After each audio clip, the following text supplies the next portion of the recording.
Bana, karibu sana. Hii ni Talent Media TZ na hizi ni tetesi za soka barani Ulaya, na tukianzia taarifa kunako klabu ya Manchester United, tunaambiwa klabu hiyo wamekubali masharti ya kibinafsi na mchezaji ambaye atakuwa mchezaji wao wa kwanza wa kiungo katika majira ya joto. Na moja kati ya waandishi wakubwa sana hapa, namzungumzia Fabrizio Romano, ameweza kutoa sahihisho kubwa kuhusu usajili wa United au Lien kutoka pale Real Madrid na Elliot Anderson wa Nottingham Forest pia wamekuwa wakitajwa sana. Sasa Manchester United itasajili wachezaji wawili katika safu ya kiungo msimu huu wa joto, na pengine hata watatu. Casemiro lazima abadilishwe, tunafahamu, huku Manuel Ugarte akiuliziwa pia. Mwisho unavutia vilabu vya Italia na Uturuki pia kabla ya United kurejea ligi ya mabingwa.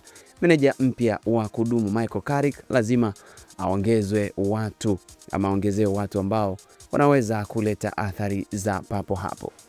Tukitazama taarifa nyingine, kwa mujibu wa habari, Tottenham sasa wamejipanga kumsajili nyota wa Liverpool Andy Robertson, na ujio mwingine mpya pia unapaswa kuthibitishwa hivi karibuni. Mwezi uliopita Liverpool ilithibitisha rasmi kwamba Robertson ataondoka kwa wababe hao wa ligi kuu ya Uingereza baada ya kumalizika kwa mkataba wake mwishoni mwa msimu huu, lakini imekuwa wazi kwa muda kuwa kampeni hii itakuwa ya mwisho wake pale Anfield. Kabla ya msimu huu, Reds walimnunua Milos Kerkez kutoka FC Bournemouth kama badala wa muda mrefu wa Robertson, ambaye amekuwa na muda mfupi wa kucheza na alikaribia kujiunga na Tottenham katika dirisha la usajili la msimu wa baridi.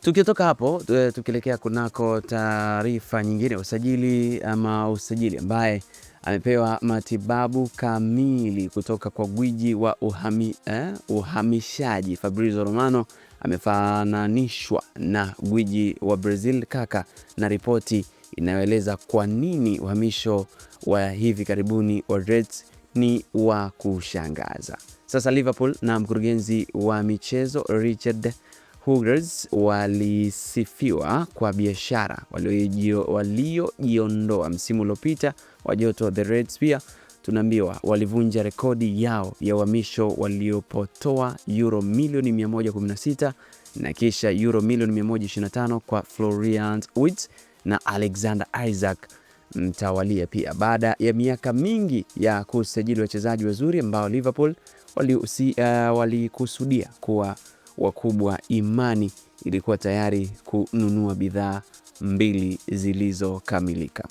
Manchester United watawapata pia dili mbili karibu kukamilika, huku Nottingham Forest akiamua juu ya kuondoka kwa nyota huyo. Dili la wachezaji wawili wa Manchester United limeripotiwa kuwa takriban kukamilika, huku Nottingham Forest wakiamua iwapo watamuuza nyota huyo kwa mavazi ya Old Trafford, ndio sawa. Sasa United pia walimaliza katika nafasi ya tatu kwenye ligi ya Premier katika umaliziaji wao bora zaidi katika kipindi cha miaka mitatu. Sasa Michael Carrick amekabidhiwa jukumu la usimamizi kwa wakudumu na atataka kuongeza chaguzi zake, huku soka ya ligi ya mabingwa ikirejea Old Trafford. Wachezaji wakati wanajulikana kuwa kipaumbele na wachezaji wawili wapya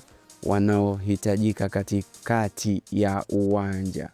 Lakini taarifa nyingine inasema moto zaidi uliongezwa kwa usajili wa kiungo wa Manchester United, huku mtu wa ndani akifichua kuwa mkataba wa miaka 5 ulikubaliwa. Mchezaji wa ndani Ben Jacobs ameongeza moto zaidi kwenye ripoti za kusajiliwa kwa Manchester United, akisema nyota wa Brazil Ederson amekubali kwa maneno mkataba wa miaka 5. United walimaliza msimu wa 3 kwenye ligi kuu, wameongeza mkataba wa Michael Carrick, huku bosi huyo akiendelea kudumu baada ya kuchukua udhibiti wa muda. Atakuwa akitafuta kuongeza safu ya kiungo ambayo kwa muda mrefu imekuwa ikizingatiwa ama ikipewa kipaumbele kwa msimu wa joto, haswa Casemiro akiweza kuondoka. Hadi kufikia hapo mimi natamatisha tetesi za soka hizo. Hii ni Talent Media. Mimi ni Ali Swale Mchana. Asante na kwaheri.